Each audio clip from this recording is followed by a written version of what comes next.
I'm Gazelle.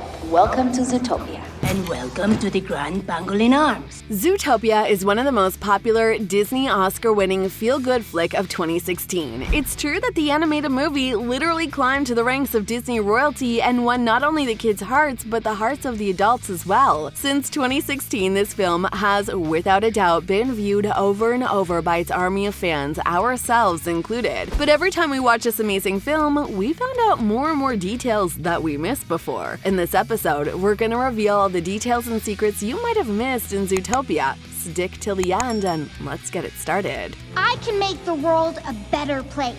I am going to be a police officer! Let's start with the most obvious thing that Disney always does in their movies. They sneak little winks and nods to their other films throughout their movies. But this time, they sneaked a hint at another studio. Did you notice that? If not, let us break it down for you. Disney's director and animator John Lasseter had some tights with the head of Studio Ghibli, Hayao Miyazaki, and now, after being super attentive while watching this movie, we're betting even the sharpest didn't pick up on this rather obvious Easter egg though. Take a look at the train station Judy departs for in the Bunny Burrows. Be very attentive and you'll notice a pair of large familiar eyes and a wide toothy mouth on the side of the building. Doesn't this figure look like Miyagi's Torto? Torto's a mascot of the Ghibli company and the star of the My Neighbor Torto. It seems like anime had some influence on Zootopia for sure. Well, I stood up for you, and you lied to me. You liar! It's called a hustle, sweetheart. Of course, Nick Wilde is a really amazing hustler and has to be mentioned on our list. We all know he had a few schemes going. He never paid taxes and was making money almost out of nowhere. But does Nick do anything illegal in this shifty popsicle routine? Let us explain to you that all the things about the popsicle are perfectly legal. His materials are paid in full, nobody gets hurt during the process, and he sells a safe and delicious product. So there's no issue. That's why technically there's nothing bad about putting a $2 price tag on it. You can always decide for yourself whether to buy something or not. Maybe that wasn't a big secret, but it was really important to talk about. It's me! Did you think it was real? It looks so real. It's not. It's just a new app. Hold on a second. Reference number 2, Mickey Mouse. And there's not even one Mickey, there's two. We can see the first one upon closer inspection, but the next one is harder to spot. You can spot him just before Judy meets Nick and Finnick on the sidewalk, but be attentive because you would never expect to see him there. Mickey is hiding, well, not really hiding, in the pouch of a hippo mother's stroller. A Mickey head is a treat, but a full-bodied appearance is even rarer. Well, yes, I did. It was a classic doing the wrong thing for the right reason kind of a deal. He even looks like Mufasa. There's no secret that Mayor Lionheart was inspired by the beloved classic The Lion King, and that is why when you look at him, you feel nothing but respect. Even though we don't get to see him much, we can definitely see how much in common these two lions have. First of all, these two lions both have leadership qualities, even though how they choose to lead are different from one another. Plus, the fact that the lion himself is a symbol of bravery makes Zootopia Mayor look even cooler. Also, nothing's cooler than having James Earl Jones voice a lion. We're pretty sure you agree with us. Oh my god, did you see those leopard print jeggings? Okay, it's pretty obvious that Zootopia might include various different references from many different movies, but Star Wars? If you're Star Wars fans, you don't want to miss the moment when Judy is attempting to get a train car moving, only for it to stall on her. She gives it a whack similar to the one used to start the Millennium Falcon in The Empire Strikes Back. Of course, this detail is far from obvious, but if you know where to look, you'll see it. It's really cool to see this detail-screeching lightsaber and the Force, but if you thought that's all the references this film has, you're wrong, because we are more than ready to surprise you with some more of them. But before we continue, make sure you smash that subscribe button and don't forget to like this video. It's Weaselton. Duke Weaselton.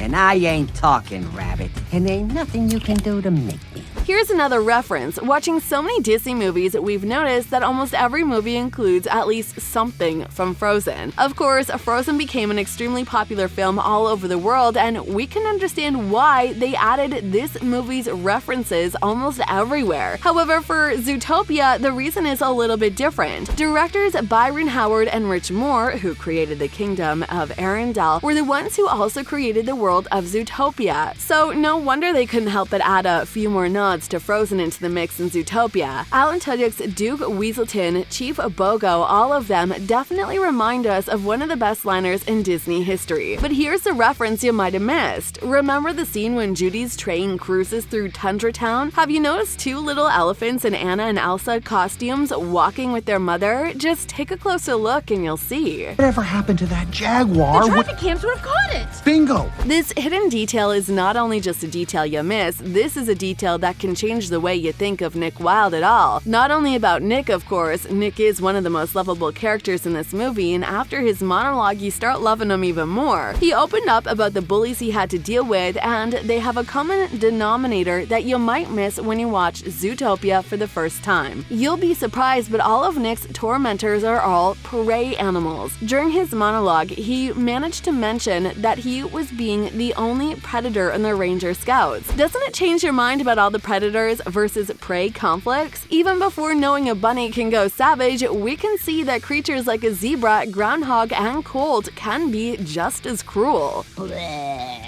blood, blood, and death. All right, you know what, you're milking it. At first, it was really difficult to realize that this is actually a Breaking Bad reference in Zootopia. Like, can you even imagine a reference in a movie for kids? Anyways, it did make it in a really nice way. It was pretty cool to see a sheep working on blue serum that turns animals wild and says that the manufacturers of the sinister liquid are Jesse and Wouter. Mostly just because you would never expect a sheep doing something like this. This is a big reference to the characters from the drama series Breaking Bad, and if you are a lover of the show, you might have noticed that one for sure. Police! There's a savage fox in the Natural History Museum. Officer Hobbs is down.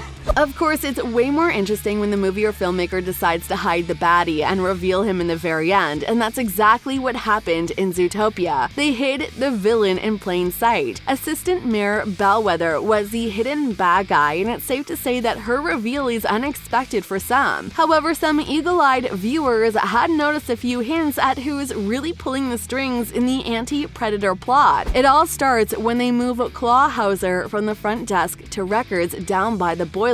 Where have we seen an office in a boiler room before? When we get our assistant interacting with Bellwether, we are shown her office is actually in the boiler room instead of a proper setting. Once Clawhauser is moved, it's not hard to put two and two together. Have you expected to be the bad guy? Let us know in the comment section down below. I will help you find the otter.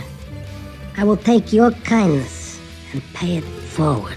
Officer Hobbs did her best to get out of a scrap, but it is also very important to understand that we need to get a credit to her very powerful ally. Of course, it would look bad if the ZPD star officer had connections with the mob. Mr. Big's role in the entire situation is really big, and it was great that he eventually became a great friend to both Judy and Nick. But here's the thing, Judy wouldn't have garnered the info from Weaselton if not for this intervention. Good explanation.